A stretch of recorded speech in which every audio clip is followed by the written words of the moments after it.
Hello student, welcome to my YouTube channel excellent success group. तो student, आज हम discuss करेंगे क्लास 10 में चैप्टर 10 सर्कल के इंपॉर्टेंट क्वेश्चन नंबर 28 में दे रखा हमें two tangent P A and P B. हमारे पास दो टेंजेंट दे रखी है जिसका नाम है पी ए और पी बी। ये P A and P B, ठीक। टू सर्कल सेंटर ओ, जिसका सेंटर ओ है, एक्सटर्नल पॉइंट पी है मेरा। प्रूफ करना है कि एंगल ए पी बी, ये वाला जो एंगल है मेरा टू टाइम्स ऑफ है एंगल ओ ए बी के इस वाले एंगल के टू टाइम्स है ये वाला मेरा एंगल, ठीक। तो इसे प्रूफ करने के लिए मैं इसको मान लेता हूँ, इसे एंगल नंबर 1 मान लेता हूँ, इसे एंगल नंबर 2, इसे एंगल नंबर 3 और इसे एंगल नंबर 4 मान लेता हूँ, ठीक। तो सबसे पहले लिखते हैं given part. A circle with centre O, एक सर्कल है जिसका सेंटर कौन है, ओ है, जिसमें मेरी टेंजेंट दे रखी है। टेंजेंट हमारी एक तो P A and P B, दो टेंजेंट दे रखी है। हमें टू प्रूफ करना है कि हमारा angle A P B two times of angle O A B के। इन सिंपल लैंग्वेज में अगर मैं इसको लिखूँ तो ए पी बी मेरा कितना है, एंगल 1 इक्वल है टू टाइम्स ऑफ एंगल 3 के। ये बात हमें प्रूफ करनी है। तो इसे प्रूफ करने के लिए सबसे पहले मैंने यही वाला ट्रायंगल लिया, इस वाले ट्रायंगल के अकॉर्डिंगली ए पी बी, ये भी मेरी टेंजेंट है, ये भी मेरी टेंजेंट, और टेंजेंट हमेशा इक्वल होती है, ठीक है। थ्योरम 10.2 के थ्रू, जिसमें ये बोला गया है draw a tangent from any external point are equal. External point से अगर टेंजेंट ड्रो करेंगे तो वो हमेशा इक्वल होगी। तो इस रूल से ट्रायंगल पी ए बी में पी ए बराबर होगी पी बी के बाय थ्योरम 10.2। तो अगर टेंजेंट इक्वल है तो ये वाले एंगल भी मेरे क्या होंगे, इक्वल होंगे। इसमें एंगल 2 दे रखा है, इसमें एंगल 4 दे रखा है। एंगल 2 बराबर होगा एंगल 4 के। इसे 1 मान लेता हूँ। रीज़न होगा angle opposite to equal side are equal, कि अगर साइड इक्वल है तो अपोजिट एंगल भी क्या होंगे, इक्वल होंगे। इतना होने के बाद अब हम यूज़ करेंगे थ्योरम 10.1 का। थ्योरम 10.1 ये कहती है अगर किसी सर्कल पे हमने टेंजेंट ड्रॉ की है, ठीक, तो ये जहाँ पॉइंट ऑफ कांटेक्ट होगा उस पर अगर रेडियस ड्रॉ की जाए तो वो क्या बनाती है, परपेंडिकुलर बनाती है, ठीक। अब हमारा जो ये एंगल है ये दो हिस्सों में बटा हुआ है, यहाँ पर एंगल 2 है, यहाँ पर एंगल 3 है। तो मैं लिखूँगा O A perpendicular on P A by theorem 10.1, जिसमें मैंने ये चीज़ प्रूफ की है। तो इस हिसाब से मेरा एंगल पी ए ओ कितने डिग्री का होगा, 90 डिग्री का, जिसमें ये मेरा दो हिस्सों में बटा हुआ है, एंगल 2 और एंगल 3, दोनों का जोड़ कितना होगा, 90 डिग्री। तो मैं यहाँ से एंगल 2 की वैल्यू निकाल लेता हूँ, 90 प्लस का एंगल 3 है, इधर एक्स का हो जाएगा माइनस का, इसे मैं नंबर 2 मान लेता हूँ। नंबर 1 है नंबर 2 मानने के बाद मैंने लिया यही वाला ट्रायंगल पी ए बी, इसमें एंगल कौन है, 1। दोबारा से inner triangle P A B, angle 1, angle 2 और एंगल 4, तीनों का जोड़ होगा 180 डिग्री के। रीज़न होगा एंगल सम प्रॉपर्टी, जिसका मतलब ये होता है ट्रायंगल के तीनों का सम 180 डिग्री का होता है।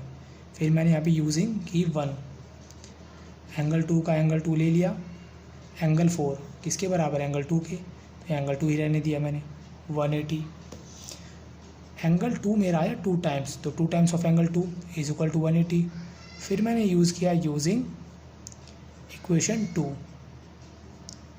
एंगल 2 की वैल्यू हमें दे रखी है 90 माइनस में एंगल 3 इज इक्वल टू 180। ये मल्टीप्लाई में 2 को इससे मल्टीप्लाई करेंगे कितना हो, 180, 2 को इससे मल्टीप्लाई करेंगे 2 times of angle 3 is equal to 180। अब इन दोनों को मैं ट्रांसपोज करके इधर ले आता हूँ। Angle 1 is equal two plus का था माइनस का हो गया, माइनस का था प्लस का हो गया, ये से कैंसिल हो गया। एंगल 1 बराबर होगा 2 टाइम्स ऑफ एंगल 3 के। यही बात हमें क्या करनी थी, प्रूफ करनी थी। और इसी के साथ मेरा क्वेश्चन नंबर 28 यहाँ पे कंप्लीट होता है, ठीक है। तो अब हम डिस्कस करेंगे क्वेश्चन नंबर 29। क्वेश्चन नंबर 29 में दे रखा है, in a given figure O P is equal to the diameter of a circle. इस सर्कल का जो डायमीटर होगा वो इक्वल होगा इस ओ पी के with centre O. Prove that triangle A P B is an equilateral triangle. Triangle A P B ये एक इक्विलेटरल ट्रायंगल हमें प्रूव करना है। तो सबसे पहले लिखेंगे गिवन पार्ट। यहाँ लिखा मैंने a circle with centre O and radius R. एक सर्कल है जिसका मैंने सेंटर ओ लिया और रेडियस क्या लिया आर। तो ओ ए भी मेरी रेडियस है, ओ बी भी मेरी रेडियस है। इस सर्कल का जो डायमीटर होगा, डायमीटर हमेशा रेडियस का डबल होता है, यानी कि 2r होगा। हमें गिवन है कि जो मेरी ओ पी है वो इक्वल किसके है, 2r के। पूरी ओ पी की लंबाई हमें दे रखी है 2r, ठीक। और हमें क्या फाइंड करना है, टू प्रूव करना है कि triangle A B P is an equilateral triangle, कि एक इक्विलेटरल ट्रायंगल है। इक्विलेटरल ट्रायंगल की दो कंडीशन होती है। पहली कंडीशन तीनों साइड इक्वल होती हैं, दूसरी कंडीशन ईच एंगल 60 डिग्री का होता है। अगर हम दोनों में से कोई सी भी एक कंडीशन को प्रूफ कर देते हैं तो उससे प्रूव हो जाएगा कि ए पी बी एक इक्विलेटरल ट्रायंगल है। तो इसे प्रूफ करने के लिए मेरा जो ओ पी है, प्रूफ जो मेरा ओ ए है, ओ ए परपेंडिकुलर होगा A P B and O B is also perpendicular to B P. ये हमने थ्योरम 10.1 में पढ़ा था कि जिसके अंदर अगर कोई सर्कल है जिस पर टेंजेंट पास करेंगे तो रेडियस उस पर क्या बनाएगी, परपेंडिकुलर। इस वजह से ये भी 90 डिग्री होगा और ये भी मेरा क्या होगा, 90 डिग्री होगा। होने के बाद एक ट्रायंगल ले लो, ओ बी पी ले लो या ओ ए पी ले लो, कोई सा भी ले लो आपकी मर्ज़ी से। तो मैंने ये वाला ट्रायंगल लिया, ओ बी पी, ये हमारी रेडियस है और ये भी हमारी कितनी है, ये हमें ओ पी दे रखा है 2r। मैं इस वाले एंगल को मान लेता हूँ थीटा, ठीक है। इस वाले एंगल को मान लेता हूँ थीटा, कि मेरा थीटा एंगल है। होने के बाद यहाँ लिखा मैंने ट्रायंगल ओ बी पी। मेरे पास गिवन है O B upon O P. ये हमारा परपेंडिकुलर है और ये हमारा हाइपोटेन्यूज़ है। हमने चैप्टर 8 में पढ़ा था कि पंडित बदरी प्रसाद हर हर बोले, जिसके अंदर ये फॉर्मूला होता था साइन थीटा का, ये कॉस थीटा का और ये टेन थीटा का। तो यहाँ पर हमारा पी अपॉन में एच यानी कि साइन थीटा, ठीक। ओ बी की वैल्यू कितनी है, ओ बी की वैल्यू आर, ओ पी ये है 2r, आगे कुछ नहीं, 1 आर से आर मेरा कैंसिल हुआ, कितना 1/2। अब साइन की ट्रिग्नोमेट्री टेबल में 1/2 किस पे आता है, 30 डिग्री पे। साइन की ट्रिग्नोमेट्री में आता है साइन 30 डिग्री पे 1/2। ये से कैंसिल हो गया, तो मेरा जो थीटा आया वो कितना आ गया, 30 डिग्री। ये जो एंगल है 30 डिग्री है। इसी तरीके से बिल्कुल सिमिलरली मेरा एंगल ए पी ओ, ये भी कितने डिग्री का हो जाएगा, 30 डिग्री का। 30 डिग्री टोटल एंगल कितने डिग्री का हो गया, ये 60 डिग्री का। मेरा एंगल ए पी बी 30 + 30 ये आ गया 60 डिग्री का। इतना होने के बाद मेरा ये ट्रायंगल है, इसका नाम है ए बी पी। ये मैं प्रूफ कर चुका हूँ ये कि 60 डिग्री है। हमें मालूम है कि अगर किसी ट्रायंगल में दो साइड इक्वल हो तो उनके अपोजिट एंगल इक्वल होते हैं।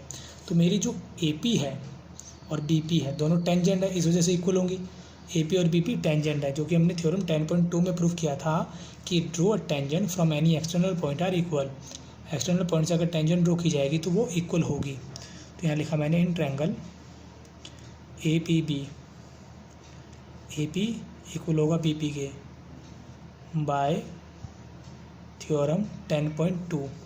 अगर टेंजेंट इक्वल है, दो साइड इक्वल है, तो अपोजिट एंगल क्या होंगे, इक्वल होंगे। मान लो ये एंगल x होगा तो ये भी कितना होगा, x ही होगा।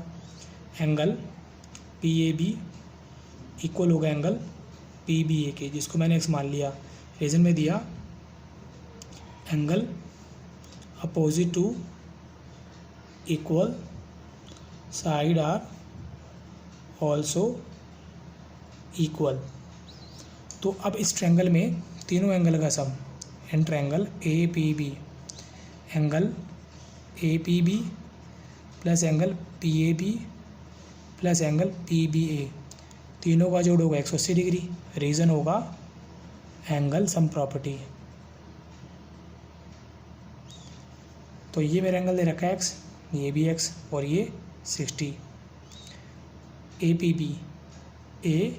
बी सॉरी ये 60 पहले इधर करना था, 60 यहाँ पे आता, 60 प्लस पी ए बी, ये x है और ये x है, इज इक्वल टू 180। 1x और 1x, ये हुआ 2x प्लस का 60 में इधर ले आता हूँ, ये हो जाएगा माइनस का। यहाँ बचा 120, मल्टीप्लाई में है तो डिवाइड में आ जाएगा, तो ये आ गया मेरा 60 डिग्री। ठीक, यानी कि angle P A B angle P B A दोनों कितने डिग्री के आ गए? 60 डिग्री के। और मेरा एंगल ए पी बी ये भी कितने डिग्री का है? 60 डिग्री का। इसके तीनों एंगल 60 डिग्री के आ गए, तो जिसका मतलब ये है कि एक इक्विलेटरल ट्रायंगल है। ठीक है, triangle P A B each angle equal to 60 degree, therefore triangle P A B is an equilateral triangle, जिसकी वजह से क्या बन जाएगा? ये इक्विलेटरल ट्रायंगल बन जाएगा। इसी के साथ मेरा क्वेश्चन नंबर 29 यहाँ पे कंप्लीट होता है। उम्मीद करता हूँ स्टूडेंट आपको क्वेश्चन समझ में आ गए होंगे। अगर आपको वीडियो अच्छा लगा हो तो वीडियो को लाइक करें, शेयर करें, कमेंट करें और इस चैनल को जरूर सब्सक्राइब कर लें। मिलते हैं अगली वीडियो में। Okay, bye bye, thank you.